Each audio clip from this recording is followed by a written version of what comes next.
খ্ৰীষ্টৰ পৰিচৰ্যা কৰা লোকসকলে কাৰ আগত কামৰ হিচাপ দিব লাগিব?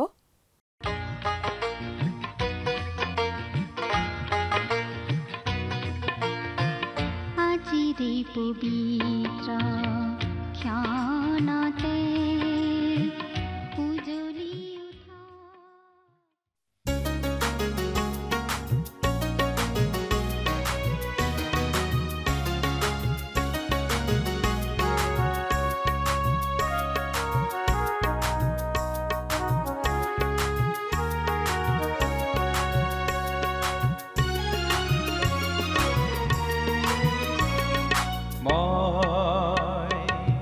ভাল পাওঁ গীত গাই প্ৰভু যিশুৰ জয় গান গাই মই ভাল পাওঁ গীত গাই প্ৰভু যিশুৰ জয় গান গাই তেওঁৰ মহান প্ৰেমৰ বাণী তেওঁৰ মহান প্ৰেমৰ বাণী ভাল পাওঁ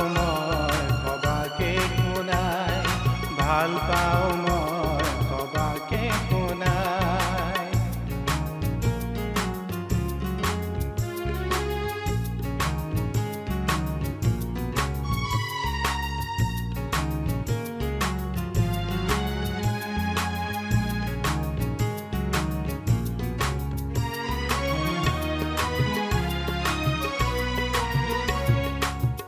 আহিছিলে ধৰালে নম্ৰ মানৱ ৰূপে বেথলেহেমৰ গোহালি ঘৰত তেওঁ জনম ধৰিলে। আহিছিলে ধৰালে নম্ৰ মানৱ ৰূপে বেথলেহেমৰ গোহালি ঘৰত তেওঁ জনম ধৰিলে। নমস্কাৰ, আমাৰ ভক্তিবচন অনুষ্ঠানলৈ আপোনাক পুনৰবাৰ স্বাগতম জনাইছোঁ। খ্ৰীষ্টীয় বিশ্বাসী লোকসকলৰ বাবে বিশেষভাৱে প্ৰস্তুত কৰা এই ভক্তিবচন অনুষ্ঠানটো হৈছে বাইবেল অধ্যয়নৰ ধাৰাবাহিক অসমীয়া অনুষ্ঠান।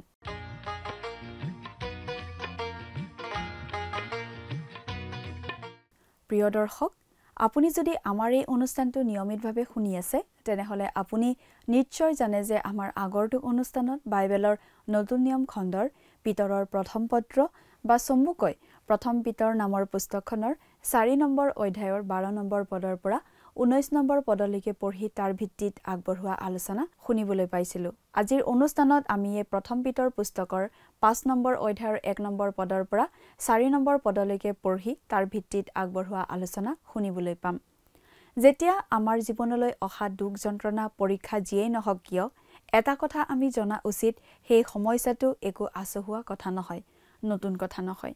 আন বহুতেই ইতিমধ্যে তেনেকুৱা সমস্যাৰ মাজেৰে পাৰ হৈ গৈছে আৰু আমি নজনাকৈ আন বহুতেই হয়তো তেনেকুৱা সমস্যাত ভুগি আছে। যিসকল লোকে সঁচাকৈ দুখ কষ্ট ভোগ কৰিছে তেওঁলোকেহে প্ৰকৃত অৰ্থত বুজি পায় নিজকে সম্পূৰ্ণৰূপে ঈশ্বৰৰ হাতত সোধাই দিয়াৰ অৰ্থ কি। পাচনি পৌলে কৈছিল, মই যাৰ হাতত মোৰ জীৱনটো সোধাই দিলোঁ তেওঁক জানো, তেওঁ মোক শেষলৈকে উদ্ধাৰ কৰিবলৈ সমৰ্থ বুলি মই জানো। পাচনি পৌলে খ্ৰীষ্টক লগ পোৱাৰ পাছত নিজৰ জীৱনৰ পৰিত্ৰাণৰ বাবে একমাত্ৰ যীশুখ্ৰীষ্টতে নিজৰ জীৱন সোধাই দিলে। তেওঁ আত্মাৰ পৰিত্ৰাণৰ বাবে কেৱল খ্ৰীষ্টতেই ভৰসা কৰিলে। পাচনি পিতৰেও একেধৰণেই কৈছে যে যিসকলে দুখভোগ কৰিছে তেওঁলোকে খ্ৰীষ্টতে সকলো সোধাই দিয়া উচিত। প্ৰথম পিতৰ পুস্তকৰ 5 নম্বৰ অধ্যায়ত দুখ কষ্ট সহন আৰু খ্ৰীষ্টৰ দ্বিতীয় আগমন এই দুয়োটা বিষয় এক কৰা হৈছে। খ্ৰীষ্টৰ দ্বিতীয় আগমনৰ সৈতে আমাৰ দুখ সহনৰ সম্পৰ্ক কি? আমাৰ খ্ৰীষ্টীয় জীৱনৰ আৰম্ভণি ঘটিছিল যেতিয়া খ্ৰীষ্টই ক্ৰুচৰ ওপৰত আমাৰ পাপৰ শাস্তি লৈ নিজে মৃত্যুবৰণ কৰিছিল, অৰ্থাৎ খ্ৰীষ্টৰ দুখ যন্ত্ৰণাৰে আমাৰ খ্ৰীষ্টীয় জীৱনৰ আৰম্ভণি ঘটিছিল। আজি খ্ৰীষ্টীয় বিশ্বাসীজনৰ জীৱনতো দুখ যন্ত্ৰণা থাকে, কাৰণ ঈশ্বৰে আমাৰ জীৱনৰ দুখ যন্ত্ৰণা ব্যৱহাৰ কৰে আমাক অধিক সষ্টম কৰিবলৈ আৰু আমাক তেওঁ বিচৰা ধৰণৰ আৰু ব্যৱহাৰ কৰিব পৰা ধৰণৰ খ্ৰীষ্টীয় বিশ্বাসী হিচাপে গঢ়ি তুলিবলৈ। এই 5 নম্বৰ অধ্যায়ৰ 1 পৰা 4 নম্বৰ পদত আমি পাওঁ যে দুখ যন্ত্ৰণাই আমাক সেৱাৰ মনোভাৱ আৰু আশাৰ সৃষ্টি কৰে। 5 পৰা 14 নম্বৰ পদত আমি পাওঁ যে কষ্ট সহনে আমাক নম্ৰতা আৰু ধৈৰ্যৰ সৃষ্টি কৰে। প্ৰিয় দৰ্শক, কথাবোৰ অধিক বহলাই চাবলৈ আহকচোন। এতিয়া আমি মূল আলোচনাটোৰ মাজলৈ আগবাঢ়ি যাওঁ। প্ৰিয় শ্ৰোতা, আপুনি বাৰু আমাৰ এই ভক্তিবচন অনুষ্ঠান নিয়মিতভাৱে শুনি আছেনে? যদি শুনি আছে, আপোনাৰ নিশ্চয় মনত আছে যে আমি আজি কিছুদিন ধৰি বাইবেলৰ নতুন নিয়ম খণ্ডৰ পৰা পিতৰৰ প্ৰথম পত্ৰ বা চমুকৈ প্ৰথম পিতৰ নামৰ পুস্তকখন অধ্যয়ন কৰি আছোঁ, নহয় জানো? যোৱা অনুষ্ঠানত আমি এই প্ৰথম পিতৰ পুস্তকৰ 4 নম্বৰ অধ্যায়ৰ শেষৰ পদটোলৈকে পঢ়ি আমাৰ আলোচনা আগবঢ়াইছিলোঁ। আপুনি শুনিছিল নে বাৰু? কথাবোৰ অলপ মনত আছে নিশ্চয়। আজিৰ অনুষ্ঠানত আমি এই প্ৰথম পিতৰ পুস্তকৰ 5 নম্বৰ অধ্যায়ৰ অধ্যয়ন আৰম্ভ কৰিব খুজিছোঁ। এই 5 নম্বৰ অধ্যায়ত আমি যিখিনি কথা পঢ়িবলৈ পাওঁ, সেই কথাখিনিৰ মূল বক্তব্য হৈছে দুখভোগ আৰু খ্ৰীষ্টৰ দ্বিতীয় আগমনৰ বিষয়টোৱে খ্ৰীষ্টীয় বিশ্বাসীৰ জীৱনত পৰিচৰ্যাৰ মনোভাৱ, আশা, নম্ৰতা আৰু ধৈৰ্যৰ সৃষ্টি কৰে। প্ৰথম পিতৰৰ এই 5 নম্বৰ অধ্যায়ত দুখভোগ আৰু খ্ৰীষ্টৰ পুনৰ আগমনৰ বিষয়টো একেলগ কৰি দিয়া হৈছে। খ্ৰীষ্টৰ অচিৰেই হ'বলগীয়া পুনৰ আগমনৰ সৈতে আমাৰ দুখভোগৰ বাৰু কি সম্পৰ্ক আছে? আমাৰ প্ৰত্যেকজন খ্ৰীষ্টীয় বিশ্বাসীৰ খ্ৰীষ্টীয় জীৱনৰ আৰম্ভণি ঘটিছিল আচলতে খ্ৰীষ্টই আমাৰ বাবে ক্ৰুচত দুখভোগ কৰা কাৰ্যটোৰ জৰিয়তে। তেওঁ আমাৰ পাপৰ শাস্তি নিজে বহন কৰিছিল ক্ৰুচৰ ওপৰত। আমাৰ হৈ তেওঁ দুখ যন্ত্ৰণা সহিছিল। গতিকে আমাৰ খ্ৰীষ্টীয় জীৱনৰ আৰম্ভণি হৈছিল খ্ৰীষ্টৰ দুখভোগতেই। সেয়া আছিল অতীতৰ কথা, 2000 বছৰ আগৰ কথা।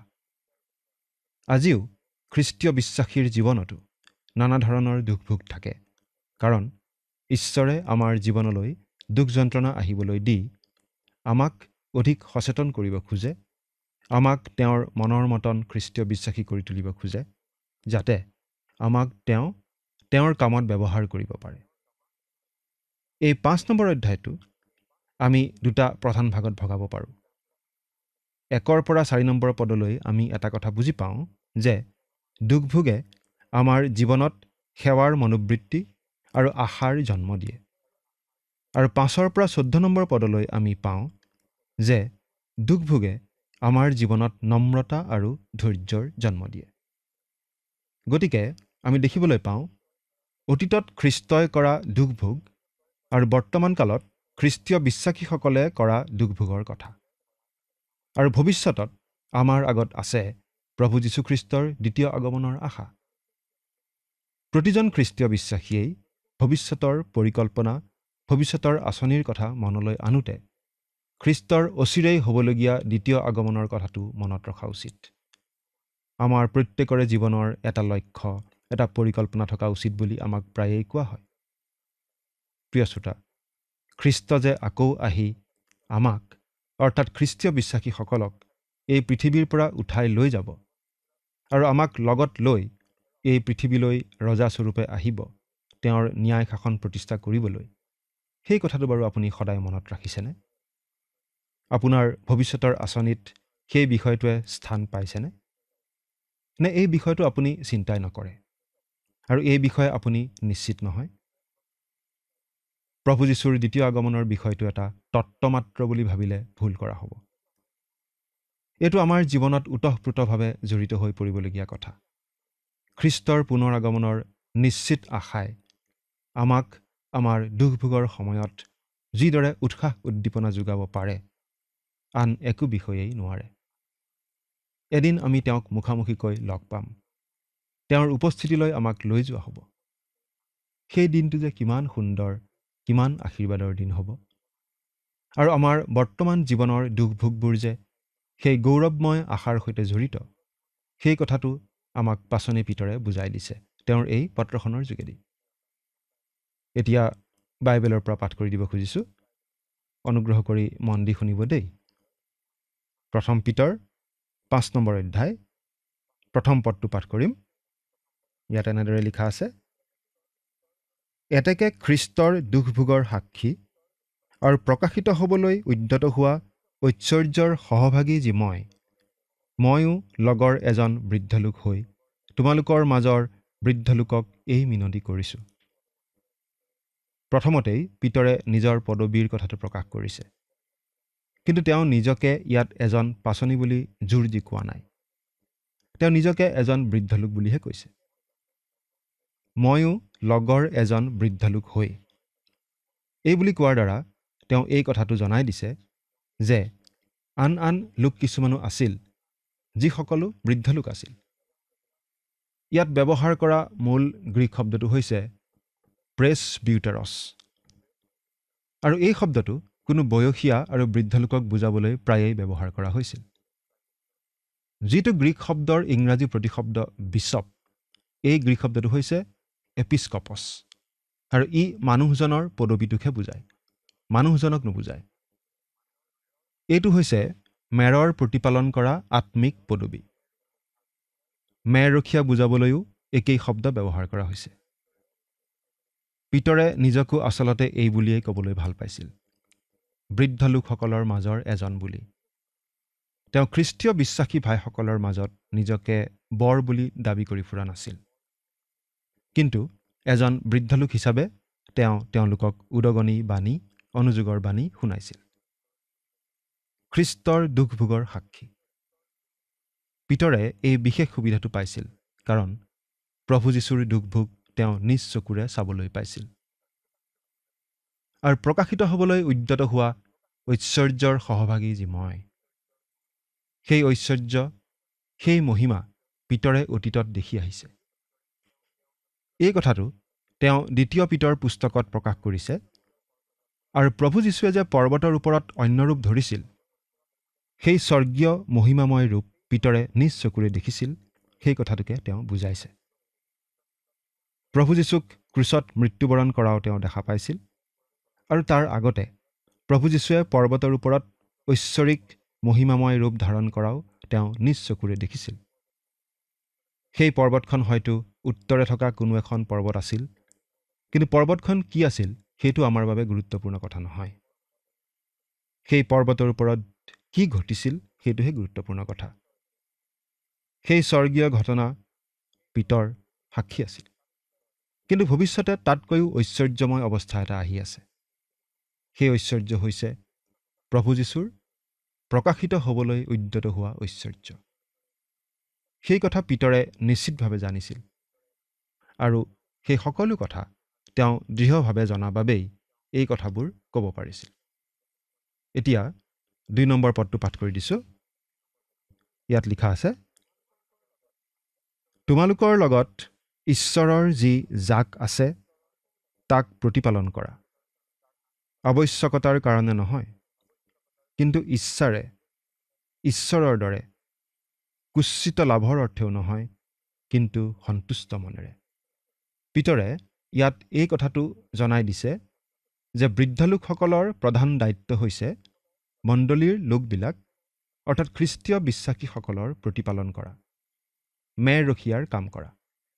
মেৰৰখীয়াৰ মূল কাম হৈছে আহাৰ যোগোৱা আৰু প্ৰতিৰক্ষা প্ৰদান কৰা, তত্বাৱধান লোৱা আৰু অনুশাসন কৰা, শিক্ষা দিয়া আৰু দিক নিৰ্দেশনা দিয়া। বৃদ্ধ লোকৰ এই পৰিচৰ্যাৰ কাম হ'ব লাগে গঠনমূলকভাৱে, কিন্তু পিতৰে এটা নেতিবাচক দিশো ইয়াত দেখুৱাই দিছে।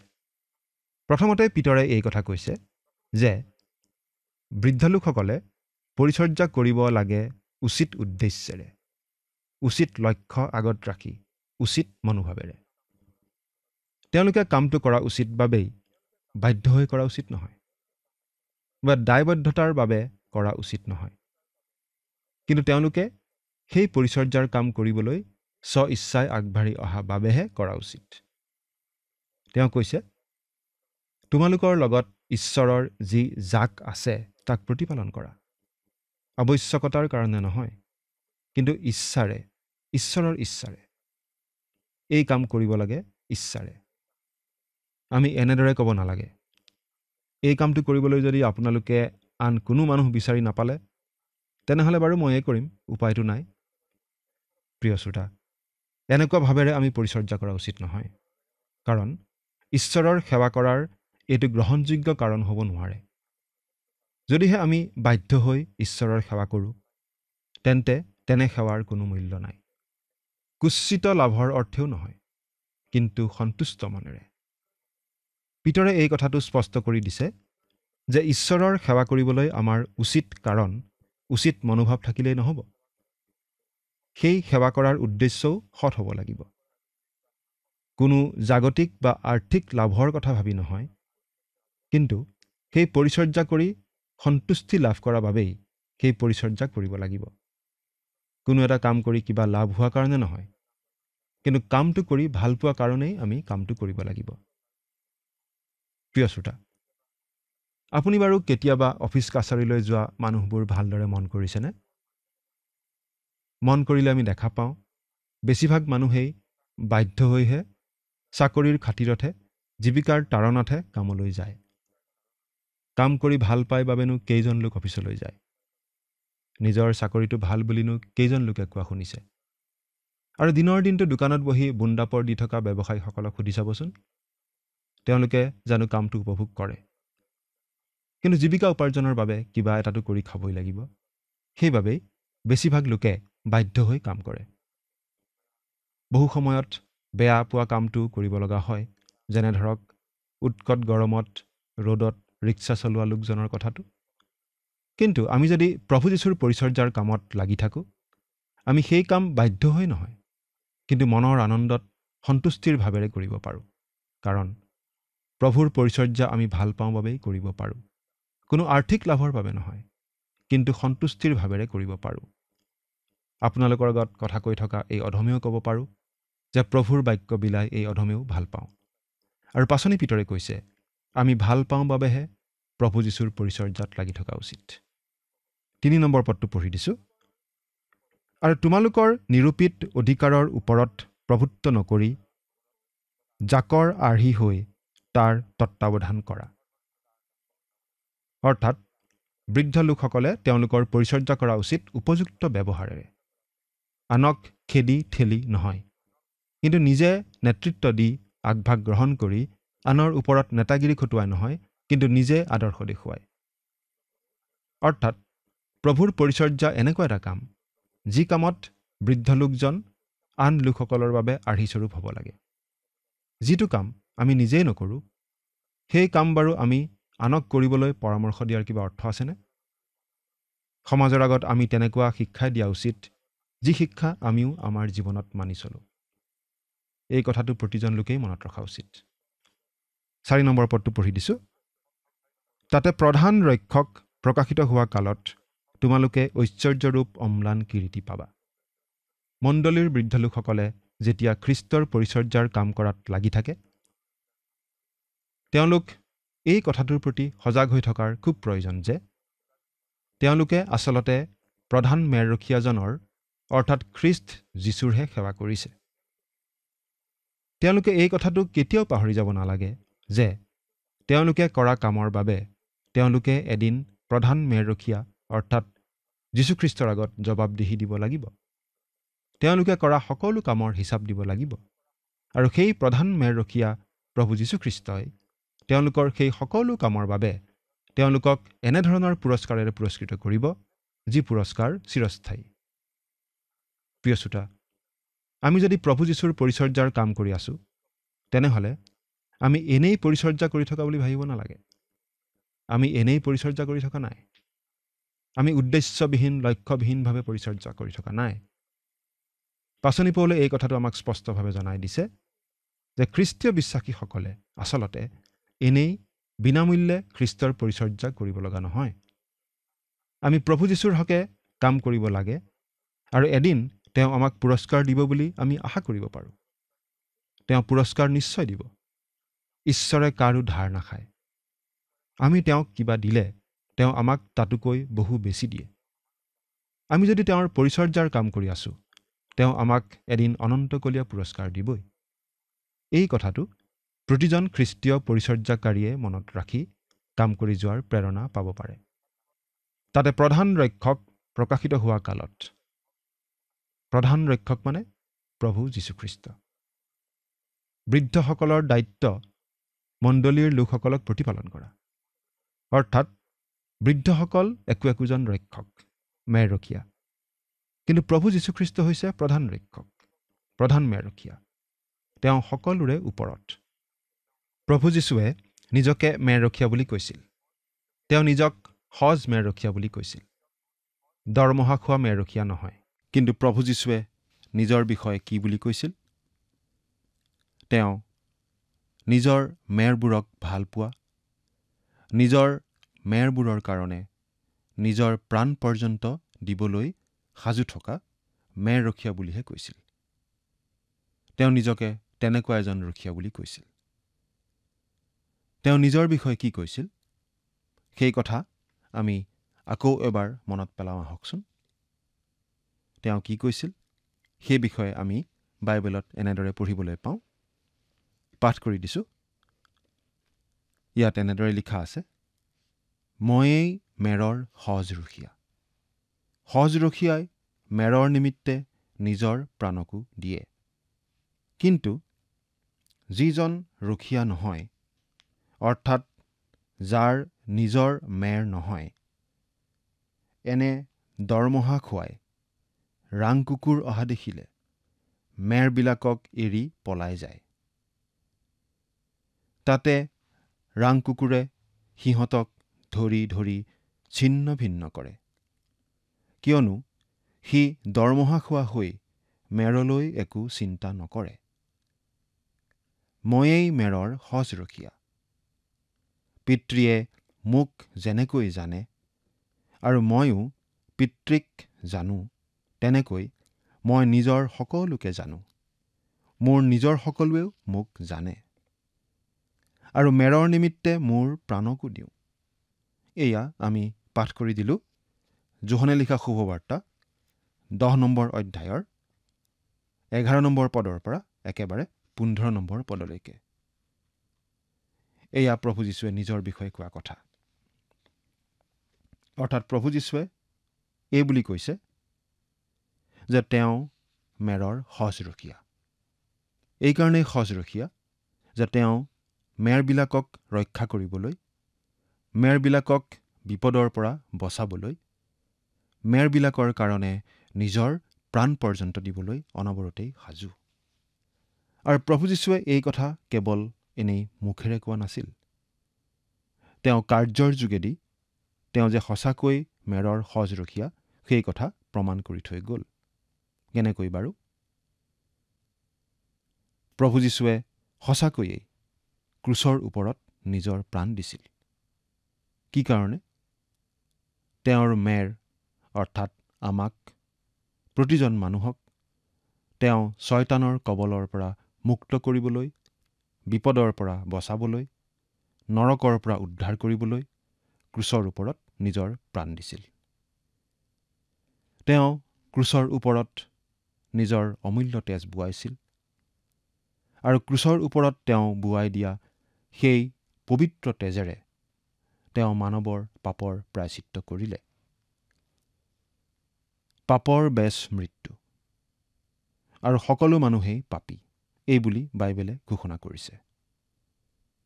অৰ্থাৎ পাপী হিচাপে আমি প্ৰতিজন মানুহেই শাস্তিস্বৰূপে আমি পাব লাগিছিল মৃত্যু।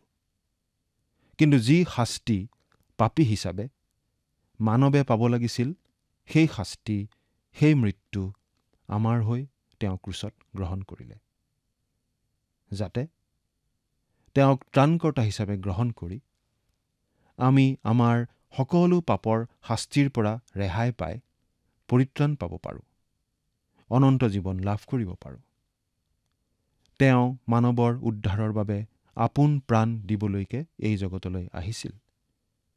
প্ৰভু যীশু স্বয়ং ঈশ্বৰ হৈও মানুহৰূপে জন্মগ্ৰহণ কৰি এই পৃথিৱীলৈ আহিছিল আৰু আমালৈ তেওঁৰ মহান প্ৰেমৰ পৰিচয় দি আমাৰ হকে দুখ ভোগ কৰি আমাৰ পৰিত্ৰাণৰ বাবে নিজৰ প্ৰাণ দিছিল। সজ মেৰ ৰখীয়াই মেৰৰ বাবে আপোন প্ৰাণ দিয়ে। এই কথা আমি গীতমালাৰ 22 নম্বৰ গীততো পাই আহিছোঁ। সজ মেৰ ৰখীয়াই নিজৰ মেৰবিলাকক খুৱাই প্ৰতিপালন কৰে। এই কথা আমি পাই আহিছোঁ গীতমালা 23 নম্বৰ গীতত। কিন্তু গীতমালাৰ 24 নম্বৰ গীতত আমি এই বুলি পাই আহিছোঁ যে প্ৰভু যীশুখ্ৰীষ্টই হৈছে প্ৰধান মেৰখীয়া আৰু তেওঁ আকৌ আহিব। প্ৰভু যীশু আকৌ আহিব। তেওঁ আকৌ নিজকে আমাৰ আগত প্ৰকাশ কৰিব। তেওঁহে আচল মেৰখীয়া আৰু তেওঁৰ লগত সেইদিনা তেওঁৰ মেৰৰ জাকটিও থাকিব। আমি প্ৰতিজন খ্ৰীষ্টীয় বিশ্বাসী যিবিলাক আমি তেওঁৰ মেৰ হৈছোঁ, তেওঁক বিশ্বাস স্থাপন কৰাৰ দ্বাৰাই সেইদিনা তেওঁৰ সেই জাকৰ মাজত থাকিম। চিন্তা কৰি চাওকচোন, কি সুন্দৰ কথা নহয়নে বাৰু? কিন্তু প্ৰিয় শ্ৰোতা, প্ৰভু যীশুৱে প্ৰধান মেৰখীয়া হিচাপে আকৌ এই পৃথিৱীলৈ অহাৰ দিনাখন আপুনি বাৰু ক'ত থাকিব? আপুনি বাৰু তেওঁৰ সেই মেৰৰ জাকটিৰ মাজত থাকিবনে? আপুনিও বাৰু প্ৰভু যীশুৰ মেৰবিলাকৰ মাজৰ এটি মেৰ হয়নে? যদিহে আপুনি প্ৰভু যীশুখ্ৰীষ্টক আপোনাৰ ত্ৰাণকৰ্তা বুলি গ্ৰহণ কৰিছে, তেন্তে আপুনিও তেওঁৰ জাকৰ এটি মেৰ। নিশ্চয় আপুনি তেওঁৰ জাকৰ মেৰ। কথাটো চিন্তা কৰি চাওকচোন। ঈশ্বৰে আপোনাক আশীৰ্বাদ কৰক। আমেন।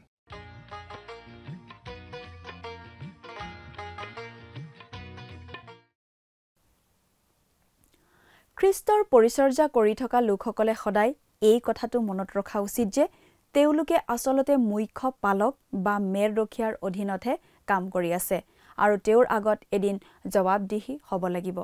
এদিন সেই মুখ্য পালক অৰ্থাৎ প্ৰভু যীশুখ্ৰীষ্টই পৰিচাৰকসকলক তেওঁলোকৰ সেৱাৰ বাবে পুৰস্কাৰ দিব।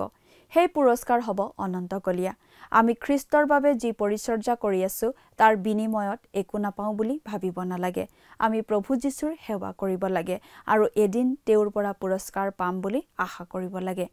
তেওঁৰ প্ৰতিজন সেৱকেই এই কথাটো মনত ৰখা উচিত। আমি যি পুৰস্কাৰ পাম সেই পুৰস্কাৰ কেতিয়াও ক্ষয় নোযোৱা অনন্তকলীয়া পুৰস্কাৰ।